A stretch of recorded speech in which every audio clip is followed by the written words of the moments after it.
Hi guys, so today we're going to be painting a flamingo, and here is what the flamingo looks like. This is a 16 by 20 canvas. I've actually tried filming a few of these, and each one is a little bit different. This one has more yellow in here. This one's a little bit fluffy. So it's all good though, right?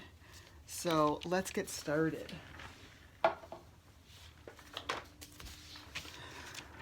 Alright, so I'm going to turn my camera here for you. Hopefully I've got this right.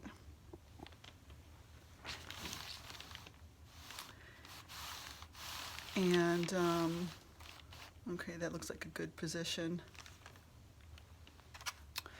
So all I'm starting with, I have one styrofoam plate loaded with white, black, phthalo blue, and phthalo green. And we're going to start on the background. I'm using a Prismacolor New Pastel in pink to sketch the shape of the flamingo in.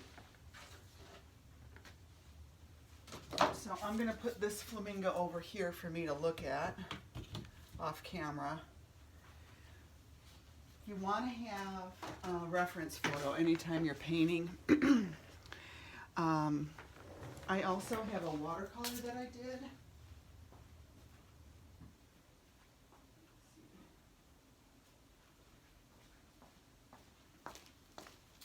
So this is what inspired the flamingo, this watercolor that I did. And you know, I could use this as my reference, or you could just go online and find a flamingo photo that you like and have that open as a reference to look at. All right, so let's get started.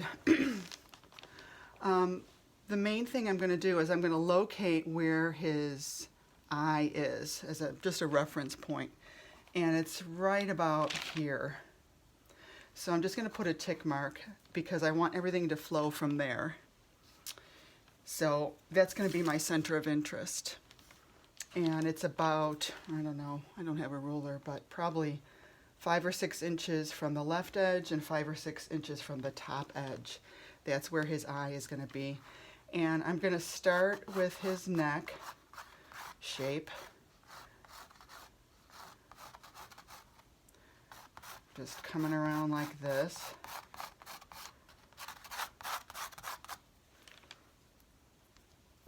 Let's do the inside of his neck. And they do have a really long neck that kind of bends almost square.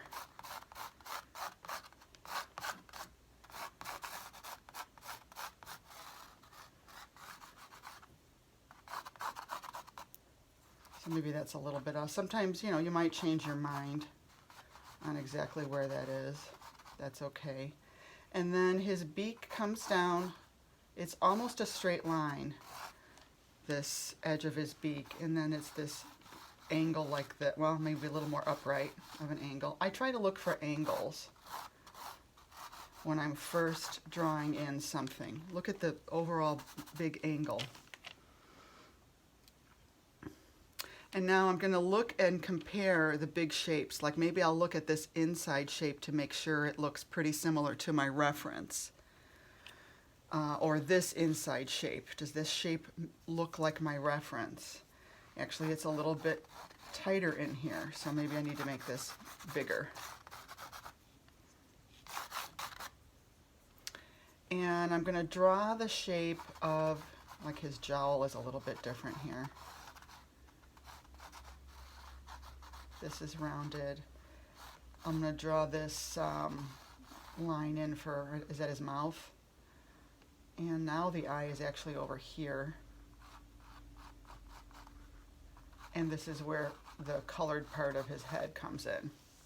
So if I don't really like my lines, I can always edit them with a brush dipped in water. However, with pastels, it's going to leave color, but that's okay. I don't really mind that. If I were using school chalk, it would totally erase that for me. So I'm dipping in water and wiping it off. Any lines that I want to soften because maybe they weren't quite right.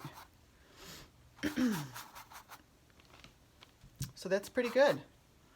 If I really want to get rid of this pink over here that's going to be in my blue sky, I can just wipe that off with a paper towel now. All right. So that's probably enough for me to get started. And so I'm going to start with my background. So let's go back over here to our palette. I'm going to put this over here. So I like to work with my paint on my right side and my water close by. And I've got a towel laid down. Here's a towel, and I usually just lay sometimes I'll lay my brushes right on this towel as I'm working. I can't quite get the setup that I'm used to because I have the camera here, but I think I can make this work. So for brushes, I'm going to use this big scruffy brush. This is a 1-inch hardware store scruffy brush. These work really well for this technique that looks real brushy. And I'm just going to mix up.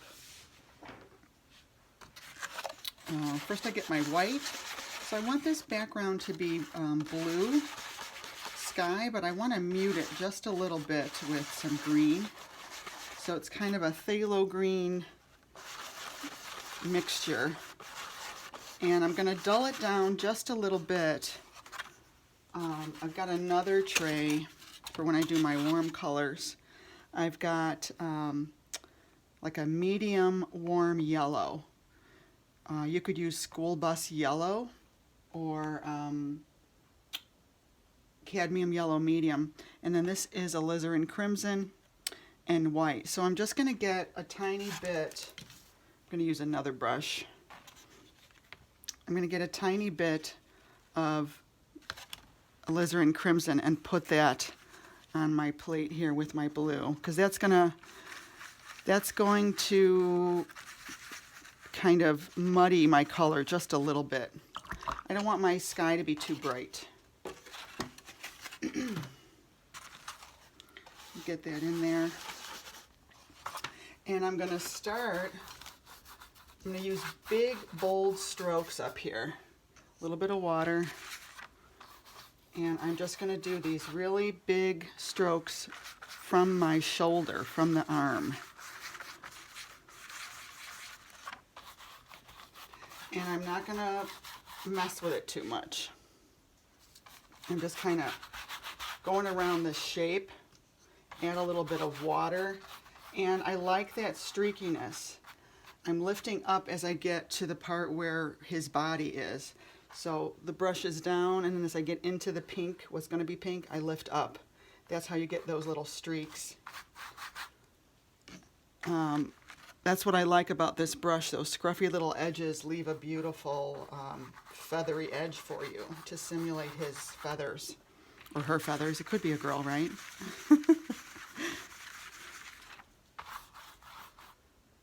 So now I'm going to try and define the shape of the head a little bit. It doesn't have to be perfect.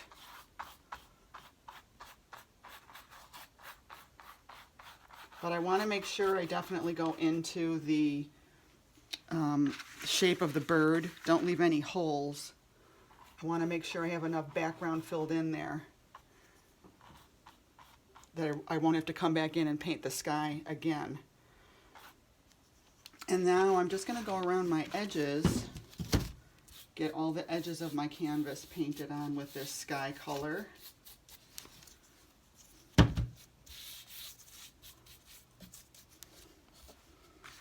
do the top real quick. Sorry, I know you can't see this, but I'm just painting the edges of my canvas. You know, just in case I don't frame it. All right, and when I did that, it made some of the paint drip, which I kind of like.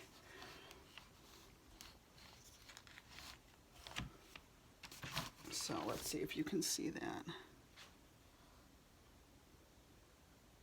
think you can see that, right? All right, so I might do just a tiny bit lighter of a color. I'm going to pull my white over. And I'm going to add a little bit of water, and I'm going to do just a little bit of splatters. And it's okay if the splatters go where he's going to be pink too. I don't mind that. I like that. And that is pretty much our first step, our background step. I could add just a little bit. I'm going to step back and I'm like, well, you know what? Let's make it a little more vibrant and dark on the edges, maybe, the corners.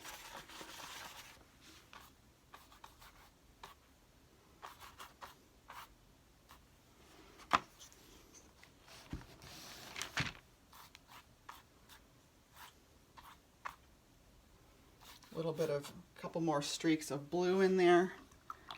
And then I also think I'm going to put some yellow to kind of give the hint of some distant greens. So I got yellow from my other plate, and just a little bit of yellow turns this into a green. I want it a little bit more yellow. Here we go, like almost a lime green. Add a little bit of water to this, and I'm going to come in here and put it in there like that. And I'm going to splatter a little bit of that too.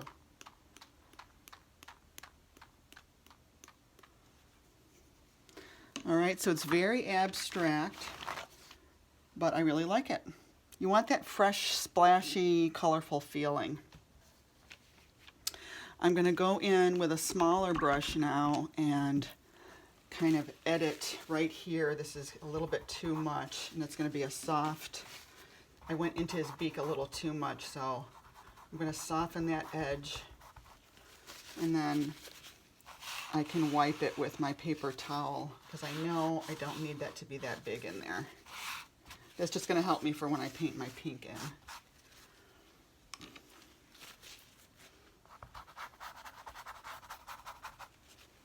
I'm just softening and lifting out some of the color.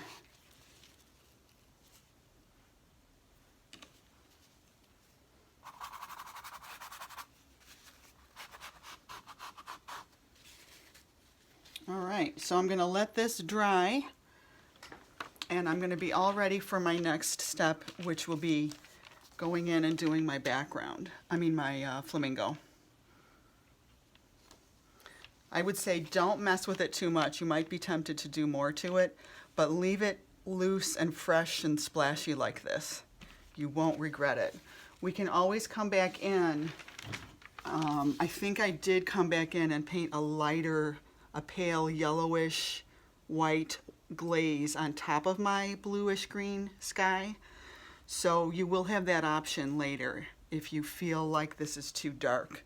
But you want to get your pinks and peaches in on the flamingo before you decide on something like that. All right, that's it for this step. So you want to let this dry. You could use a blow dryer, but make sure you use a cool setting. Keep your blow dryer 6 inches away and keep your blow dryer moving as you dry it. Or else just let it air dry.